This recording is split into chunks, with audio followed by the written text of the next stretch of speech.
بسم اللہ الرحمن الرحیم۔ معزز ناظرین، السلام علیکم ورحمۃ اللہ۔ عملی زندگی میں بہت سے کام ایسے ہیں جن کے کرنے سے پہلے کے تقاضے کچھ اور ہوتے ہیں اور کر لینے کے بعد ان کے تقاضے بدل جاتے ہیں۔ مثلاً کار خریدنا۔ پہلے کار خریدنے کا شوق یا ضرورت کا احساس، پھر مطلوبہ رقم کا انتظام، کمپنی، ماڈل اور رنگ کا انتخاب، تجربہ کار لوگوں سے مشورہ، یہ فیصلہ کرنا کہ کسی فرد سے خریدیں یا کسی کمپنی کے شو روم سے خریدیں۔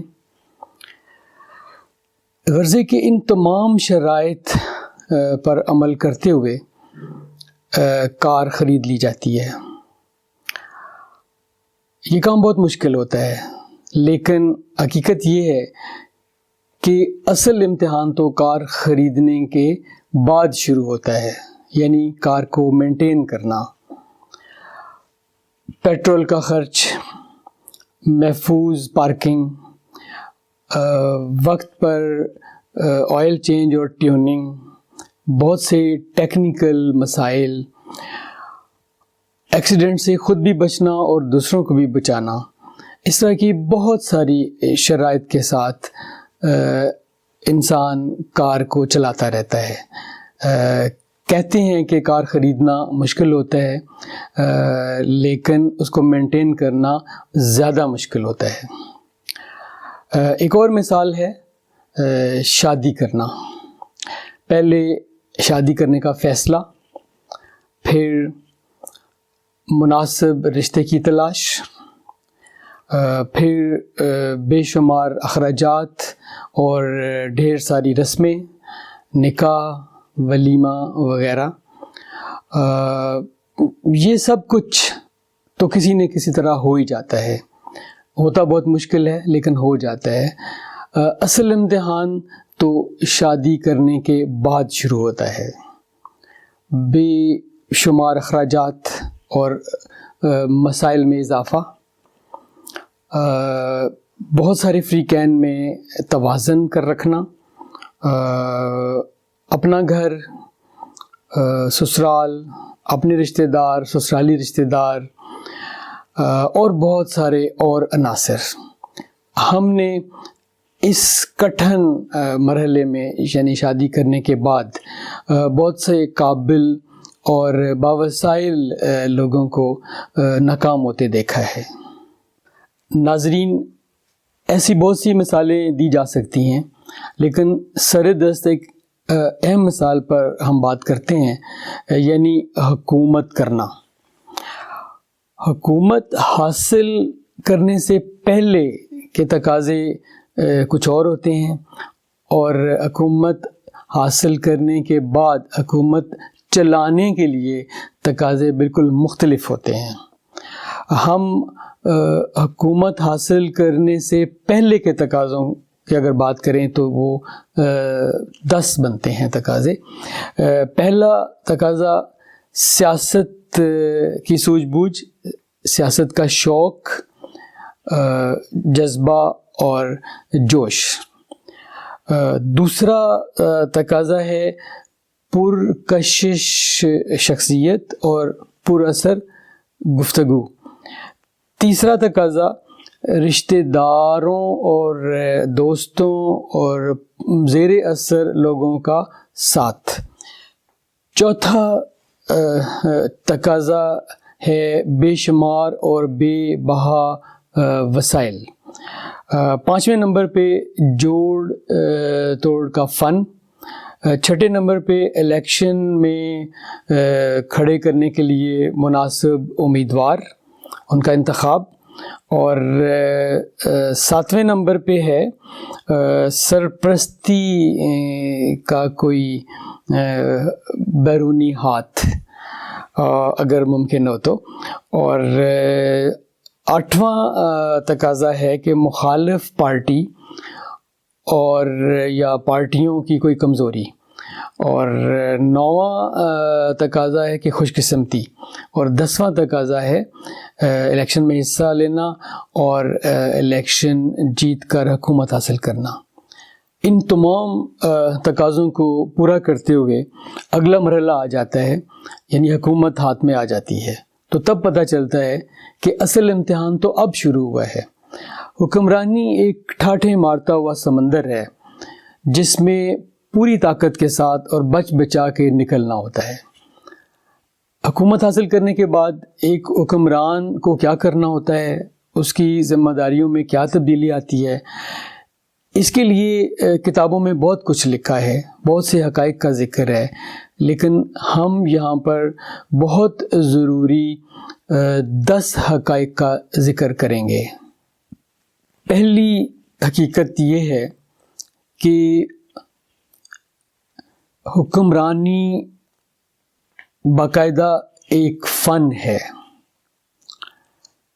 جو زیادہ تر پیدائشی ہوتا ہے، یعنی یہ بورن ایٹریبیوٹ ہے، تاہم اس کا کچھ حصہ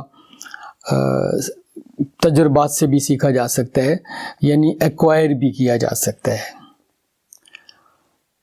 دوسری اہم حقیقت یہ ہے کہ حکومت کرنا، یعنی حکمرانی کرنے کا بہت زیادہ انحصار حکمران کے انفرادی قابلیت اور اس کی قائدانہ صلاحیتوں پر ہوتا ہے، یعنی لیڈرشپ پر ہوتا ہے۔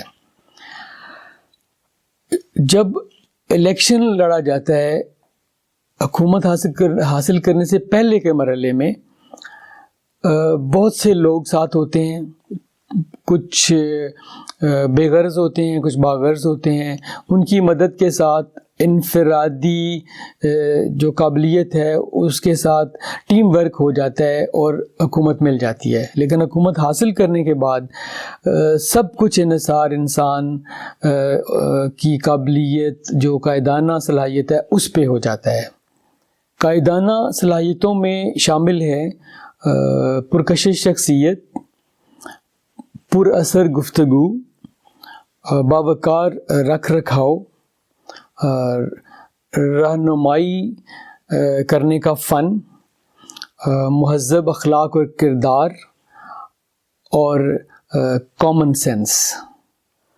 ناظرین، تیسری حقیقت یہ ہے کہ حکمران کا ذہن سیاسی ہو، اسے سیاسی رموز سے واقفیت ہو۔ سیاسیات ایک الگ شعبہ ہے، یہ ضروری نہیں ہے کہ ایک اچھا انجینئر، ایک اچھا کاروباری، اچھا ڈاکٹر، ایک اچھا کھلاڑی، ایک مفکر یا ایک عالم ایک اچھا حکمران بھی بن سکتا ہے، ایک اچھا سیاستدان بھی بن سکتا ہے۔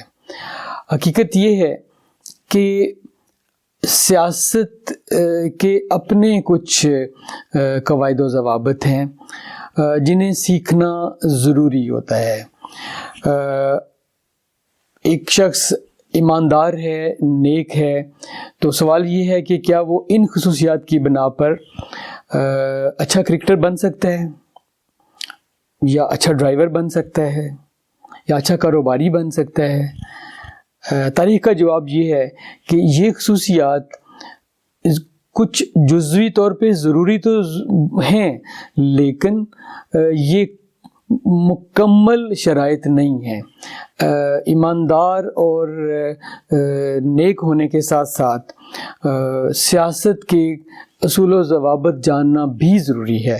ان کے بغیر صرف نیک اور ایماندار شخص حکمرانی نہیں کر سکتا، وہ ہر دوسرے بندے سے دھوکہ کھائے گا، ہر دوسرے بندے کی باتوں میں آ جائے گا، وہ دوسروں پہ انحصار کرے گا، اس لیے وہ کامیاب حکمران نہیں بنے گا۔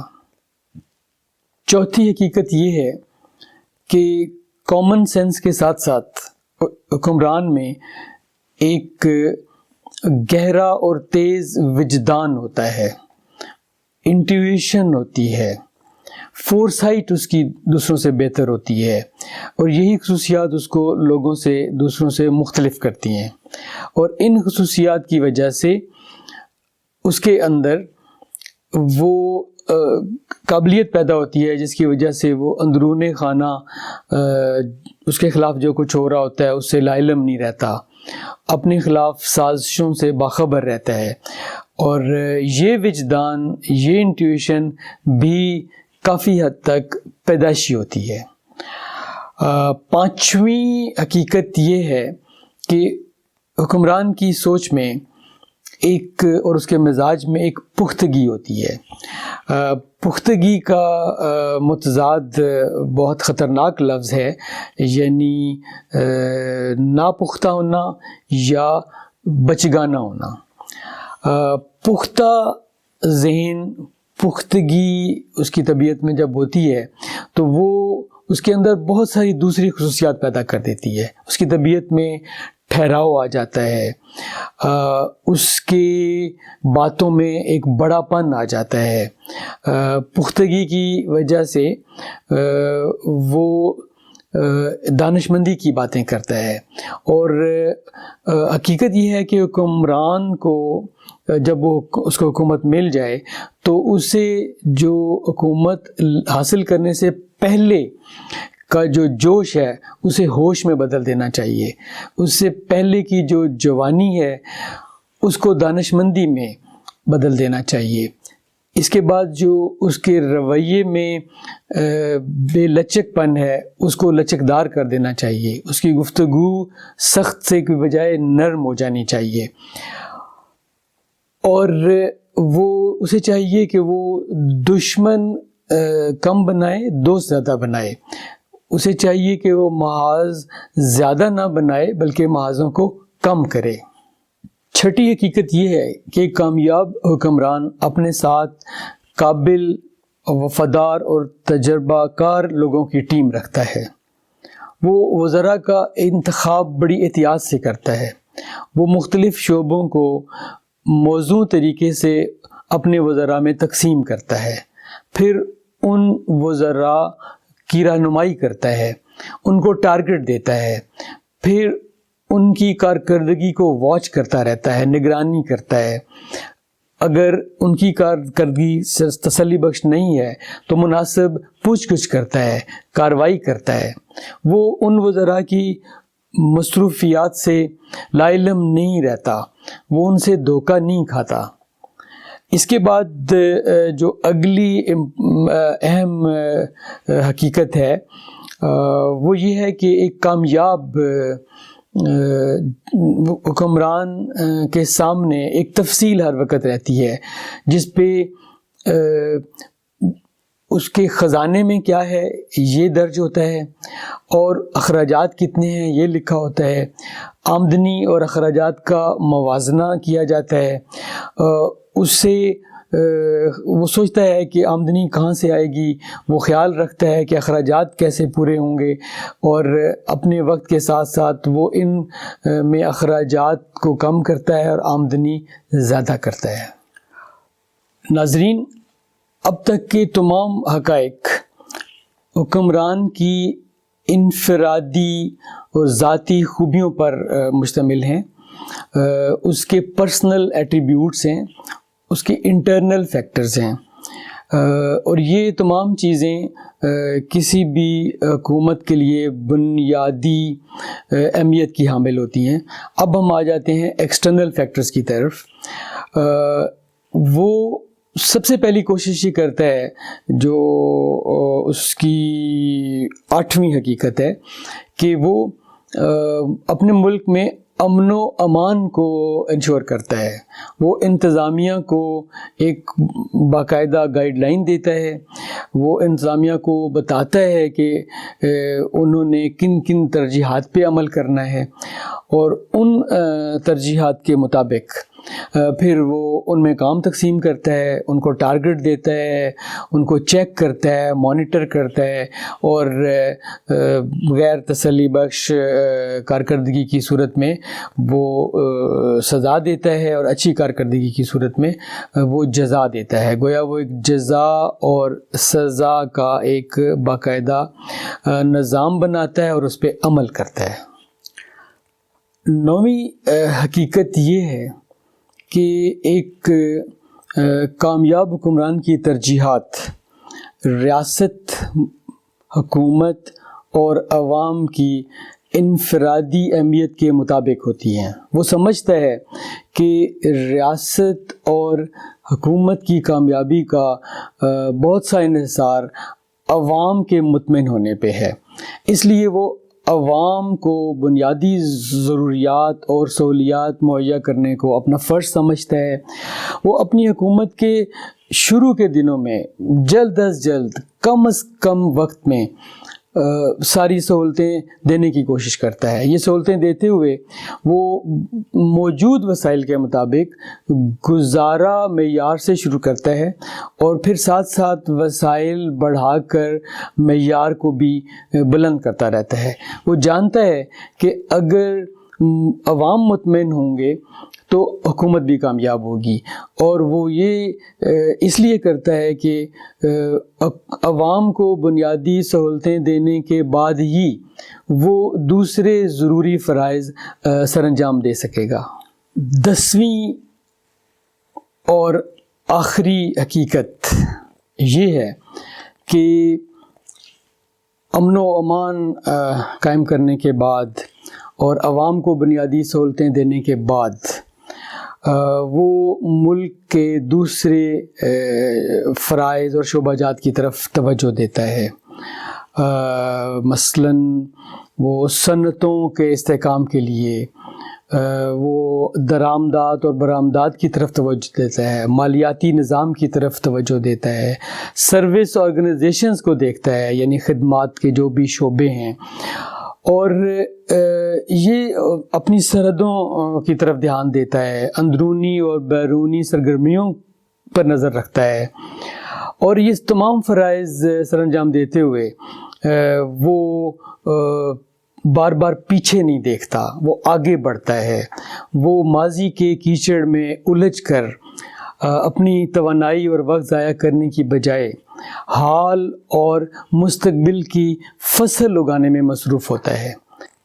اس کے مثبت رویے کی وجہ سے عوام بھی اس کی کوششوں میں شامل ہو جاتے ہیں، امن اور خوشحالی قوم کا مقدر بن جاتا ہے، اور ملک ترقی یافتہ کہلانے لگ جاتا ہے۔ ناظرین، یقیناً یہ تمام حقائق بہت کٹھن ہیں، یہ شرائط بہت مشکل ہیں، لیکن ناممکن نہیں ہیں۔ ماضی اور حال میں کامیاب اور خوشحال ریاستوں میں انہی شرائط پر عمل کیا جاتا ہے۔ ناظرین، معرض وجود میں آنے کے بعد اب تک وطن عزیز میں آنے والے حکمرانوں میں سے کتنے لوگ کامیاب ہوئے اور کتنے کامیاب نہیں ہوئے، یہ جاننے کے لیے آپ خود ہی ان کی کارکردگی کو متذکرہ شرائط کی کسوٹی پر پرکھ لیں، آپ کو پتہ چل جائے گا۔ آئیے دعا کریں کہ اللہ تعالی ہمیں کامیاب حکمران عطا کرے۔ آمین۔ اللہ حافظ۔